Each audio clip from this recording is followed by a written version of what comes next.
सरकार द्वारा ट्रांसपोर्टरों की समस्याओं की अनदेखी और डीजल के दामों में बेतहाशा वृद्धि से परेशान ट्रांसपोर्टर अब लामबंद होने लगे हैं। आज राजधानी के संजय गांधी ट्रांसपोर्ट नगर में 17 अलग अलग एसोसिएशनों ने एक जनसभा कर सरकार की नीतियों के खिलाफ अपनी नाराजगी जाहिर की और लगातार घाटे की ओर जा रहे इस व्यवसाय को बचाने के लिए सरकार द्वारा कोई कदम नहीं उठाने की आलोचना की। जनसभा में सभी एसोसिएशनों को मिलाकर एक संयुक्त मोर्चा गठित होने की भी घोषणा की गई।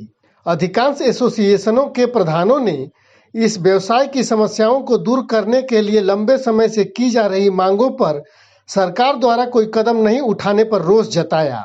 सभी प्रधानों ने सामूहिक रूप से चेतावनी दी कि अगर सरकार उनकी मांगे नहीं मानती है तो पूरे देश में चक्का जाम किया जाएगा और यह जाम इतना व्यापक होगा कि इस दौरान दूध, दवाइयां समेत अन्य आवश्यक सेवाएं भी बाधित कर दी जाएंगी। जनसभा में राष्ट्रीय ट्रक ऑपरेटर वेलफेयर एसोसिएशन के प्रेसिडेंट मोहन सिंह, महासचिव Mannu Arora, chairman Pradeep Garg, vice chairman Tanuj Kathuria, प्रभारी संदीप शर्मा, वाइस प्रेसिडेंट बजरंग सिंह समेत all India motor transport Congress के प्रधान Kultaran Singh Atwal, north India convener Paramjit Singh Goldy, भाईचारा ट्रांसपोर्ट एसोसिएशन के चेयरमैन सोमदत्त शर्मा, सुरेंद्र लाकड़ा व अन्य लोग विशेष रूप से मौजूद रहे।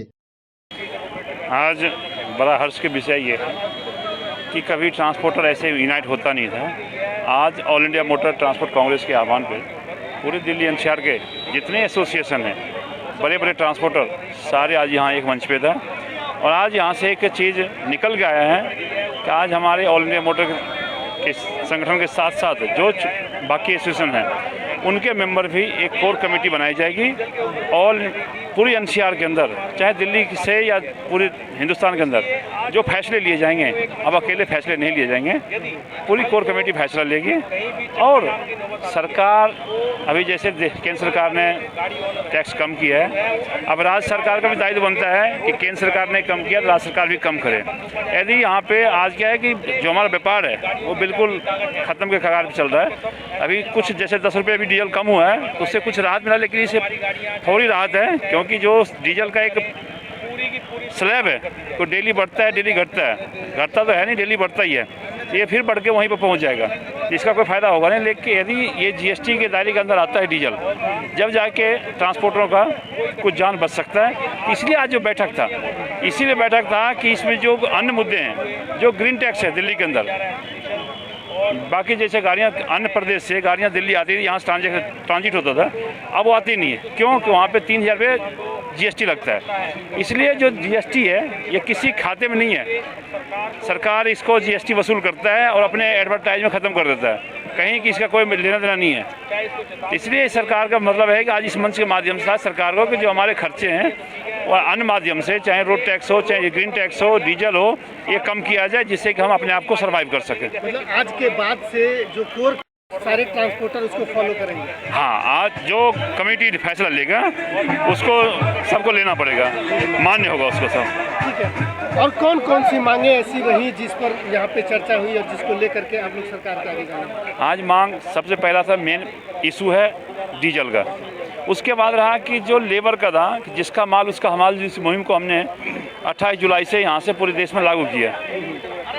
आज उस मुद्दे के साथ साथ अभी टायर का कीमत बढ़ गया, महंगाई चरम सीमा पे, इन सारे मुद्दों के लेकर चर्चा हुई है और इस पे हम आगे एक रणनीति बना के इस पे आगे हम सरकार के खिलाफ रोड पे जाएंगे। एसोसिएशन और ऑल इंडिया भाईचारा की तरफ से एक जनसभा बुलाई गई जिसमें हजारों की तादाद में ट्रांसपोर्टर, गाड़ी मालिक इकट्ठे हुए। उस जनसभा बुलाने का एक कारण ये था कि डीजल की मार दिन ब दिन बढ़ रही है और जो ये ग्रीन टैक्स लगाया हुआ है, सरकार ने ये ग्रीन टैक्स जो है हमारे ऊपर एक कैंसर का काम कर रहा है और कैंसर का काम कर रहा है। ग्रीन टैक्स सिर्फ 3 महीने के लिए लगा था। मुझे सरकार इस बात का जवाब दे दे कि 3 महीने ग्रीन टैक्स लगा था, आज कम से कम 3.5 साल हो चुके हैं ग्रीन टैक्स लगे हुए। क्या दिल्ली में पोल्यूशन कम हो गया? कभी दिल्ली में पोल्यूशन कम नहीं हुआ। सरकार एक लूटने का काम कर रही है। और दूसरी बात, आज ये जनसभा जो बुलाई गई है इसको सरकार बिल्कुल हल्के में ना ले, क्योंकि जितनी भी यूनियंस हैं वो सब इकट्ठी हो चुकी हैं हमारी टोटल 17 यूनियन जो बड़ी बड़ी यूनियन 17 बड़ी बड़ी यूनियंस हैं वो सब इकट्ठी हो चुकी हैं ट्रांसपोर्ट नगर में। और यदि आगे आने वाले टाइम में हड़ताल की अगर जरूरत पड़ेगी, चक्का जाम करना पड़ेगा, जितनी भी एसेंशियल सर्विसेज हैं उनको बिल्कुल स्थगित कर दिया जाएगा, बिल्कुल जाम कर दिया जाएगा। की कमी जरूर की है, लेकिन ये भी आपको मालूम होना चाहिए वो जो कमी की है वो सिर्फ 1-1.5 महीने की सरकार की बढ़ोतरी थी डीजल की, वो उन्होंने कम किया है। तो जो उन्होंने पहले कोरोना के दौरान बढ़ाए थे या एग्रीकल्चर टैक्स लगाया था डीजल के अंदर, वो उन्होंने कम नहीं किया। तो कम से कम 15 से 20 रुपये की और कटौती होनी चाहिए इंटरनेशनल मार्केट के हिसाब से। तो वो सारा गंभीर मुद्दा है, तो उसके ऊपर हमारी आज चर्चा होगी। आपके जीडीपी में कितना महत्वपूर्ण योगदान है ट्रांसपोर्टरों का? लगातार डीजल योगदान की ऐसे जानते हैं कि हमारा 40% जो कंजप्शन होती है डीजल की, जो रेवेन्यू आता है वो हमारे डीजल से आता है, जिससे कि सरकार चलती है। उसके बाद जो दूसरा सेक्टर है, किसान है, फार्मर्स है, उनका 20% आता है, बाद में इंडस्ट्री आती है। तो मेन हम जीडीपी अगर 3% ज़्यादा हमारी जो जीडीपी है ट्रांसपोर्ट देते हैं, और हम एडवांस टैक्स पे करते हैं, सब कुछ हमारा एडवांस जाता है। लेकिन फिर भी दुर्भाग्य की बात है, इसे इग्नोर किया जाता है इस ट्रांसपोर्ट सेक्टर को। ये बहुत ही गंभीर मुद्दा है। और हमारे कुलतरन सिंह अटवाल जी प्रधान जी के नेतृत्व में सभी तमस्त दिल्ली की ट्रांसपोर्ट संस्थाएं एकत्रित हुई हैं। और दिल्ली नहीं, हमारे साथ हमारे आगरा से, कानपुर से और विभिन्न नॉर्थ इंडिया से काफ़ी संस्थाएं हमारे साथ आई हैं। और ये जो हमारी दिन ब दिन सरकार की ट्रांसपोर्टर कुचलो नीति चल रही है, मतलब हमें बेदखल कर रखा है इन्होंने एक तरह से। ये हमें अपने, क्योंकि सरकार हमें अपने वोट बैंक का हिस्सा नहीं समझती, ये सरकार की बहुत बड़ी गलतफहमी है। और ये जो आंसू पहुंचने का काम सरकार कर रही है, ये 10 रुपये आपने 40-50 रुपये बढ़ाकर 500 रुपये कर दिए, हमारे किराए नहीं बढ़े, हम लोग दिन ब दिन घटते जा रहे हैं, हमें कोई आर्थिक मदद नहीं सरकार दे रही। और हमारे साथ जो हमारे सिंगल ओनर मालिक है, देश में 85% ऐसे मालिक हैं गाड़ी के जो 1 गाड़ी या 4 गाड़ी के मालिक हैं, वो दिन ब दिन ख़त्म होते जा रहे हैं। और अभी सरकार को ये समझ नहीं आ रहा, जो हालात बन गए हैं, हमारी गाड़ियाँ खड़ी हो गई हैं और आने वाले समय में ये महंगाई का और बड़ा कारण बन जाएगा और ये सरकार को भुगतान करना पड़ेगा। और ये देश की हमारा ट्रांसपोर्ट व्यवसाय जो रीढ़ की हड्डी माना जाता है, अब इस रीढ़ की हड्डी में दर्द शुरू हो गई है और ये सरकार को बढ़ा दे, ये दर्द बढ़ता जा रहा है। और अब सरकार झुक गई, रीढ़ की हड्डी से एक बार बंदा झुक गए तो दोबारा खड़ा नहीं हो सकता। सरकार आज जो यूनाइट होने का जो विषय है ना, ये बड़ा हर्ष का विषय है। जो सारी एसोसिएशन आज एक मंच पर इकट्ठी हो गई है, और एक मंच पर इकट्ठे होने का मतलब होता है सरकार के खिलाफ बिगुल बजाना। आज हम ये कोशिश कर रहे हैं कि सरकार के खिलाफ बिगुल बजाया जाए।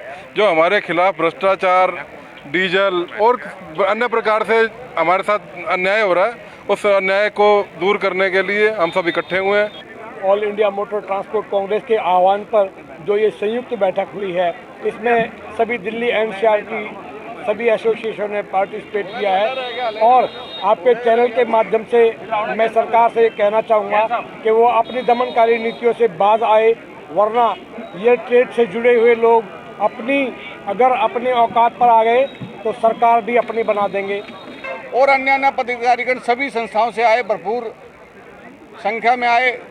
और आज जो आश्वासन हमें मिला प्रधान कुलतरन अटवाल जी के नेतृत्व में, और हम भरोसा रखते हैं कि जो हमें उन्होंने विश्वास दिलाया है वो पूरा करेंगे। और हम भी विश्वास दिलाते हैं अपने RTOW के माध्यम से कि हमारी तन मन धन से जो भी ऑल इंडिया मोटर कांग्रेस को आवश्यकता पड़ेगी, पूरी RTOW हमेशा आपके साथ खड़ी है। धन्यवाद। मैं संदीप शर्मा RTOW से आज यहाँ पे संजय गांधी ट्रांसपोर्ट नगर में सभी संस्थाएं आई और हम सब लोगों ने मिलकर आह्वान किया है, अगर सरकार हमारी मांग पूरी नहीं करेगी, अब की बार हम दूध, पानी, सब्जियाँ सब कुछ बंद कर देंगे। जय हिंद। अध्यक्ष राष्ट्रीय truck operator welfare association Sanjay Gandhi transport Nagar. आज जो संजय गांधी ट्रांसपोर्ट नगर में ये जो सम्मेलन हुआ, ये एक बहुत ही ऐतिहासिक सम्मेलन था। इस सम्मेलन में जितनी भी दिल्ली एनसीआर की परिवहन संबंधी से जुड़ी संस्था है, उन सभी संस्थाओं ने मिलकर ये फैसला लिया है कि यदि सरकार इस ट्रक इंडस्ट्री एरिया को, इस ट्रक इंडस्ट्री को कोई भी किसी तरह की राहत नहीं देगी, तो हम आने वाले समय में एक बहुत बड़ा आंदोलन के लिए बिल्कुल तैयार बैठे हैं। धन्यवाद। जिस प्रकार से आज सभी दिल्ली की संस्थाओं ने इकट्ठे होकर सरकार के खिलाफ एक आह्वान छेड़ा है, अगर ये अभी भी सरकार इस बात को नहीं समझी कि हम लोगों की क्या मांगे हैं और हम कितने परेशान हैं इन लोगों की नीतियों से, तो अब की बार तो जो है